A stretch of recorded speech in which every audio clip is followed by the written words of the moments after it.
ഇല്ല ഭയങ്കര ബോറിംഗ് ആയിട്ടാണ് തോന്നിയത്. ഇല്ല എനിക്ക് ഭയങ്കര ബോറിംഗ് ആയിട്ടാണ് തോന്നിയത്. 2-3 സീനിൽ 3D എഫക്റ്റ് ഒന്നുള്ളൂ, ബാക്കിയെല്ലാം നോർമലായിരുന്നു. 3D വേണ്ടായിരുന്നു. ഓ നീ ഇഷ്ടപ്പെട്ടില്ല, അങ്ങനെ ബോറിംഗ് ആയിട്ടാണ് തോന്നിയത്. പറയല്ല റൊമാൻസ് വെച്ച് നോക്കാൻ അതിൽ പിന്നെ ചുമ്മാ എന്തെങ്കിലും കണ്ടോണ്ടിരിക്കുക. ഇത് ഭയങ്കര ബോറിംഗ് ആയിട്ടാണ് എനിക്ക് തോന്നിയത്. ഇല്ല ലൗലി അല്ല, ഒട്ടും കൊള്ളത്തില്ല പടം കൊള്ളത്തില്ല. അത്ര തന്നെ കൊള്ളത്തില്ല, ആരും കൊള്ളത്തില്ല. ഒരു ചിൽഡ്രൻസ് മൂവി എന്നുള്ള നിലയ്ക്ക് കാണാൻ പറ്റത്തുള്ളൂ. ലാഗിങ് ആണ്, ബോറിംഗ് ആണ്. പിന്നെ 3D എഫക്ട്സ് എല്ലാം കൊള്ളാം. ഫാമിലിക്കും കുട്ടികൾക്കും നന്നായിട്ട് കണക്ട് ചെയ്യാൻ പറ്റും. ഇവിടെ മാത്യൂസ് ഒരു ടീൻ എന്നുള്ള നിലയ്ക്ക് പോലും വന്നിട്ടില്ല, ഒരു ചൈൽഡ് എന്നുള്ള നിലയ്ക്കാണ്.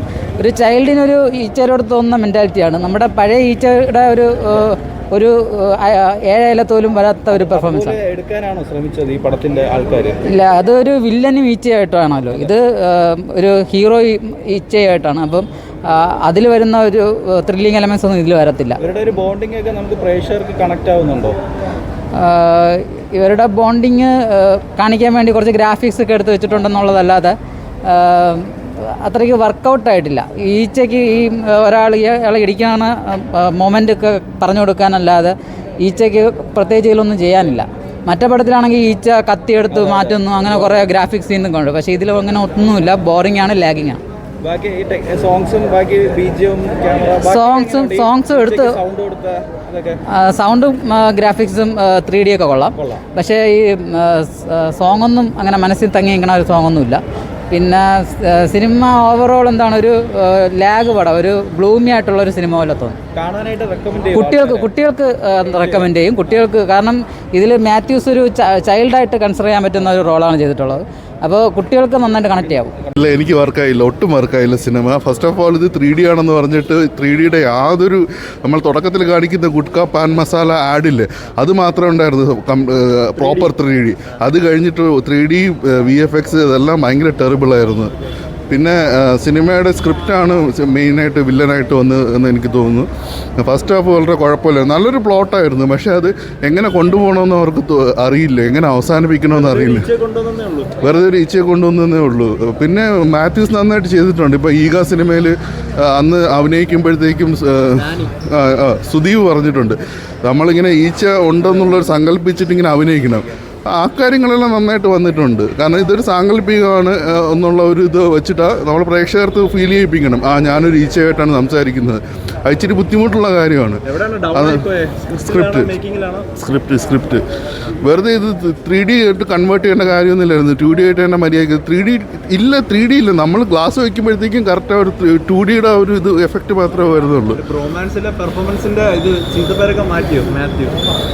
അല്ല, ഞാൻ പറഞ്ഞില്ലേ, സ്ക്രിപ്റ്റ് ഒന്നുമില്ല. പുള്ളി നന്നായിട്ട് ചെയ്തിട്ടുണ്ട്. പക്ഷേ പുള്ളിക്ക് എന്തെങ്കിലും ചെയ്യാൻ വേണ്ടിയിട്ടുള്ള സ്കോപ്പ് വേണ്ടേ സിനിമയ്ക്കകത്ത്? ഇമോഷണൽ കണക്ട് കിട്ടുന്നില്ല. നമ്മളിപ്പോൾ ഇല്ല ഞാൻ റെക്കമെൻഡ് ചെയ്യത്തില്ല കുട്ടികൾക്ക്. ഇപ്പം അവധിയൊക്കെ പിള്ളേർ ഫാമിലിയൊക്കെ കാണാൻ വേണ്ടി വരാൻ നിൽക്കുകയാണ് ഒരുപാട്. ഇപ്പം ഇപ്പോൾ ഫോർ എക്സാമ്പിൾ ആനിമേഷൻ സിനിമകൾ വന്നു കഴിഞ്ഞാൽ അത് കുട്ടികൾ മാത്രമല്ല, എല്ലാവരും ഒരുമിച്ചിരുന്ന് കാണും. ഇങ്ങനത്തെ ഒരു സിനിമ എന്ന് പറയുമ്പോൾ ഞാൻ ഭയങ്കര എക്സ്പെക്റ്റേഷനിലായിരുന്നു വന്നത്.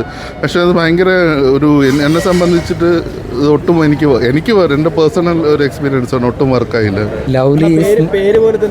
Lovely is not so lovely എന്ന് പറയുമ്പോൾ അത്ര ഏറ്റില്ല. കാരണം ഒന്നാമത് 3D ഫിലിമാണ്. പക്ഷേ ആ 3Dയുടെ എഫക്റ്റ് ഒരു തരുമ്പം കിട്ടിയില്ല എന്ന് വേണമെങ്കിൽ പറയാം. സിനിമയുടെ പേരെഴുതി കാണിക്കുമ്പോൾ cigarette smoking is injurious to health, ആ പരസ്യം മാത്രമാണ് 3D ആയിട്ട് തോന്നിയത്. ബാക്കി അത്രയും 2D ആയിട്ടുള്ള ഒരു ഫീലാണ്. കാരണം ഒരു ഘട്ടത്തിൽ അത് 3D മൂവിയാണെന്ന് തോന്നിയില്ല. 2D ആയിട്ട് ഇറക്കിയാലും മതിയായിരുന്നു. പിന്നെ വയലൻസ് ഒന്നുമില്ല എന്നാണ്. പക്ഷേ 3D കണ്ണടയൊക്കെ ഉണ്ടായിരുന്നു. പക്ഷേ നമുക്ക് ആ 3D ആയിട്ട് ഫീൽ ചെയ്ത ആ പേരെഴുതി കാണിക്കുമ്പോൾ ആ പരസ്യം 3D ആയിട്ട് കാണാൻ ആ ഒരു ഇത് മാത്രമേ കണ്ടുള്ളൂ. ബാക്കിയൊന്നും ഒരു രസമില്ലായിരുന്നു. പിന്നെ സിനിമ ഒരു കുഞ്ഞു കഥ, പിന്നെ കുട്ടികളെ കൊണ്ട് കാണിക്കാം. കാരണം ഈ വയലൻസ് ഒന്നും ഇല്ലാത്തതുകൊണ്ട് കാണിക്കാം. പിന്നെ വളരെ ഇൻട്രസ്റ്റിംഗ് ആയിട്ടുള്ള ഈ ലൗലിക്ക് ശബ്ദം കൊടുത്ത് നമ്മുടെ ശിവാംഗി കൃഷ്ണകുമാർ, മിന്നി കൃഷ്ണകുമാറിൻ്റെ മോള്, അത് ഭയങ്കര നല്ല രസമായിട്ട് ആപ്റ്റായിട്ടുള്ള ഒരു നമുക്ക് ഒരു ഇതായിട്ടുള്ള നല്ല ഡബ്ബിങ് ആയിരുന്നു. അവർ ഭംഗിയായിട്ട് ചെയ്തിട്ടുണ്ട്. പിന്നെ നമ്മൾ ഈ മറ്റേ നമ്മുടെ രാജമൗലിയുടെ ഈച്ച അതൊന്നും പ്രതീക്ഷിച്ച് വരരുത്. പിന്നെ കുഞ്ഞുങ്ങളെയും കൊണ്ടുവരാം. എൻ്റെ അടുത്ത് ഒരു 2-3 കുഞ്ഞുങ്ങളുണ്ടായിരുന്നു. അവർ ഭയങ്കര രസമായിട്ട് എൻജോയ് ചെയ്ത് കണ്ടു. അല്ലാതെ പ്രത്യേകിച്ച് വലിയ പിന്നെ മാത്യുവിൻ്റെ കുറച്ച് ഓവറായിരുന്നു. മറ്റേ കഴിഞ്ഞ ബ്രോമാൻസിൽ പോലെ ഇച്ചിരി ഓവറായിരുന്നു മാത്യുവിൻ്റെ അഭിനയം. പിന്നെ ഒരു കുഞ്ഞു സിനിമ അത്രയേ ഉള്ളൂ, പ്രത്യേകിച്ച് പറയാൻ. കുഴപ്പമില്ല. വൺ ടൈം വാച്ചും ഇല്ല. എന്തായാലും ഇത് എൻ്റെ പൈസ പോയിട്ട് സമയം പോയി. 3D കൊള്ളൂല. ഇല്ല കൊള്ളൂല. ഈച്ചറിന്റെ ഡബിങ് വളരെ മോശം. ഞാൻ പോട്ടെ. എങ്ങനെയുണ്ട് ഈ പടത്തിൽ? കഴിഞ്ഞ പടത്തിലൊക്കെ മാത്യുവിനെ കുറിച്ച് ഒരുപാട് ഈ പടത്തിലും വലിയ ഇതൊന്നുമില്ല. കുഴപ്പമില്ല. ഈച്ച സിനിമ പോലെ തന്നെയാണ് ബോണ്ടിങ് ഇവരായിട്ടുള്ള റിലേഷൻഷിപ്പ്. ഒട്ടും കണക്റ്റഡ് ആവുന്നില്ല. എവിടെ കുഴപ്പമില്ലായിരുന്നു. ഒരു ആവറേജ് മൂവി. ഒരു ആവറേജ് മൂവിയാണ്. എങ്ങനെ മാത്യുവും ബാക്കിയുള്ളവരൊക്കെ കൊള്ളാം, കുഴപ്പമില്ല. എക്സ്പീരിയൻസ് എന്താണ് കണ്ടറിഞ്ഞത്? 3D കൂടെ അല്ലേ? 3D കുഴപ്പമില്ല. 3D അത്ര പോരാ, എന്നാലും കുഴപ്പമില്ല. 3D ക്ലാസ്സിലായിരുന്നു അതോ? 3D ക്ലാസ് ആയിരുന്നു. എങ്ങനെ ഈച്ച വരുമ്പോൾ മാത്രമേ 3D? അല്ല, ഫുൾ 3D ആണ്. ഈച്ചയുടെ 3D ഒക്കെ കൊള്ളാം. ആ ഒരു സംസാരം ഇവരായിട്ടുള്ള ഒരു അതൊക്കെ എങ്ങനെയുണ്ട്? ആ ഒരു അതും കൊള്ളാം. ഈച്ചയായിട്ടുള്ള ഒരു ബോണ്ടിങ് അത് കൊള്ളാം. കോമഡിയാണോ? കോമഡി അല്ല, ഇമോഷണലായിട്ട്. നമ്മളെ ഈച്ച സിനിമ പോലെയൊക്കെയാണോ? ഭയങ്കര ലവ് റിലേഷൻ അങ്ങനെ അതേപോലെയൊക്കെ.